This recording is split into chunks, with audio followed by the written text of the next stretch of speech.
দিবস 2025 উপলক্ষে বাংলাদেশ নৌবাহিনীর কমান্ডার ফ্লোটিলা ওয়েস্ট অধীনস্থ জাহাজ বানুজা আবু বকর আজকে আপনারা দেখতে পাচ্ছেন সর্বসাধারণের ভিজিটের জন্য উন্মুক্ত রয়েছে।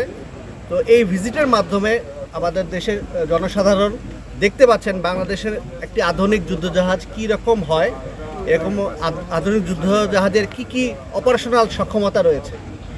এছাড়াও এই যুদ্ধজাহাজ পরিদর্শনের মাধ্যমে তারা বুঝতে পারতেছেন যে আমাদের আসলে যুদ্ধজাহাজগুলো সমুদ্রে কিভাবে কাজ করে, যুদ্ধ পরিস্থিতিতে অথবা শান্তিকালীন পরিস্থিতিতে জাতীয় স্বার্থ রক্ষায় এবং বাংলাদেশের অতি মূল্যবান সমুদ্র সম্পদ রক্ষায় বাংলাদেশ নৌবাহিনী তার দায়িত্ব কিভাবে পালন করে সেভাবে ধারণা লাভ করছেন।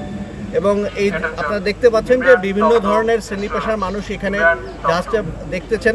এর মধ্যে তরুণ প্রজন্মও রয়েছে এবং তরুণ প্রজন্ম বাংলাদেশ নৌবাহিনী সম্পর্কে একটা ভালো একটা ধারণা পেতে যাচ্ছে এই জাহাজটা পরিদর্শনের মাধ্যমে।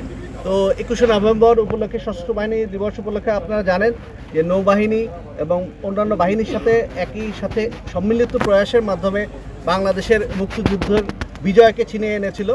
তো এভাবে আমরা বাংলাদেশ নৌবাহিনীর যুদ্ধজাহাজ সহ অন্যান্য যে আমাদের কর্মকাণ্ড আছে আমাদের মাননীয় নৌবাহিনী প্রধানের সুযোগ্য দিক নির্দেশনায় আমরা এগিয়ে যাচ্ছি।